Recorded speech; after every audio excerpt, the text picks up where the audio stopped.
That's the real story.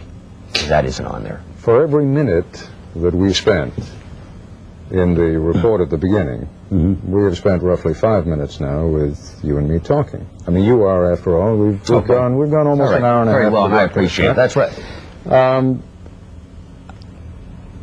Aren't you capable of responding? I mean, you keep saying, why don't you go talk to the Scientologists? You're the head Scientologist. You have to understand this. If you want to understand what benefits people in Scientology, I can give you my own personal thing. But what I am not going to do here is tell you, I am not going to make claims for other people. What I'm telling you is the best evidence is the successes of Scientology. Do you want to hear about mine? Sure. I came to Scientology. I was a young man. I had an acute case of asthma. I had been to doctor after doctor. Nothing could cure it. My father heard of Dianetics and Scientology, took me to an individual. I was with him for an hour. I used exactly what anybody can read in Dianetics, the Modern Science of Mental Health. That asthma disappeared for 3 years. I say 3 years because I'm not going to tell you it went away forever. After that, it came up again, and I dealt with it. And I don't have it now. I do 5 miles a day. I just don't have that. Is that the greatest thing it's done for me? No. But at that point, I certainly knew. I certainly knew it was something beneficial. I knew it. It's a personal story. What it has done for me since then is just fabulous, but that is my own personal story. That is what the story is of Scientology. The successes are endless, Ted. You see, we talk about these, and that's why I was concerned about such an intro piece.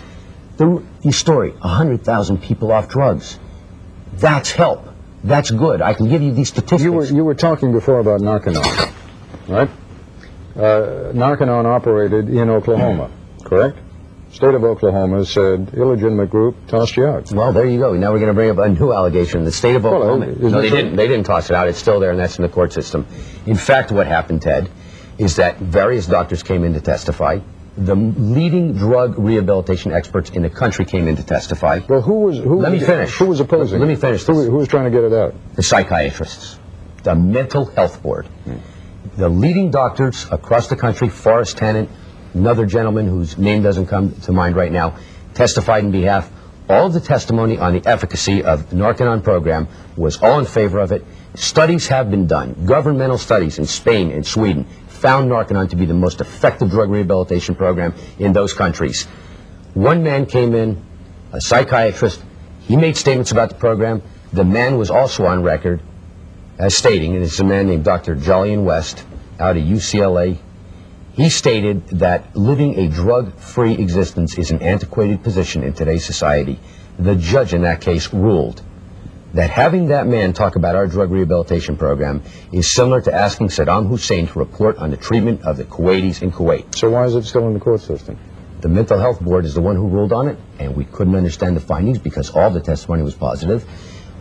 Both health inspections, they passed, and then at the last minute, these mental health people denied it. Hang on. I gave you the story, though. You want to know? Sure. Just like the FDA, just like that, we get a level playing field, Ted. It always comes out. You're bringing up Narconon now, but you know, if I... No, you brought it up. That's why I raised it. Well, I didn't bring up the Oklahoma matter, and you brought that up. That is correct. You know, I could have been on here 2 years ago, and you would have brought something up, and it's over now.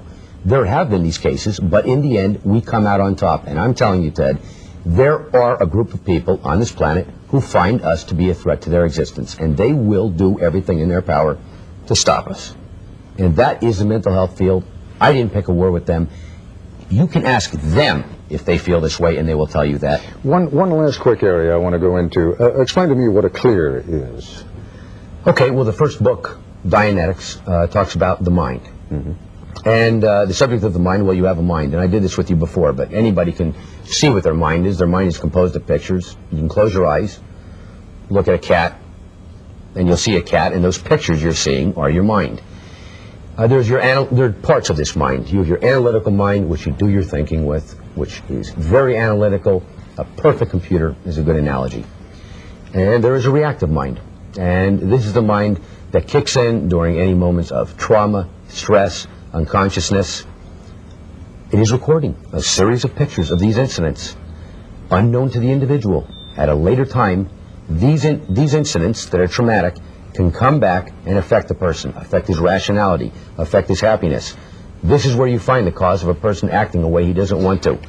A clear is eradicating that reactive mind so the person no longer has matters like that not affecting him. Clears don't get colds.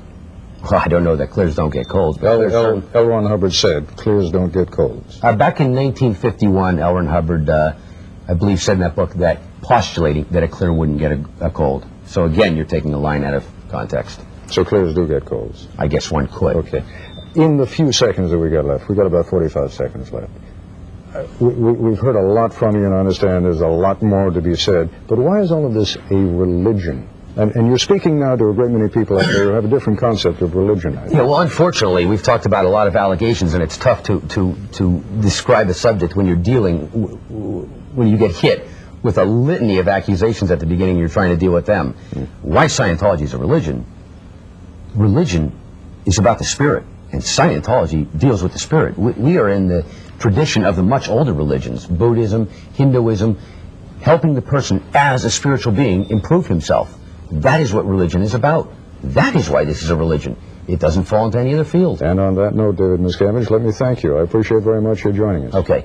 Thank you. Sunday, on This Week with David Brinkley, the New Hampshire primary with Democratic presidential contenders Bill Clinton and Tom Harkin, and President Bush's campaign chairman, Robert Teeter. That's our report for tonight. I'm Ted Koppel in Washington. For all of us here at ABC News, good night.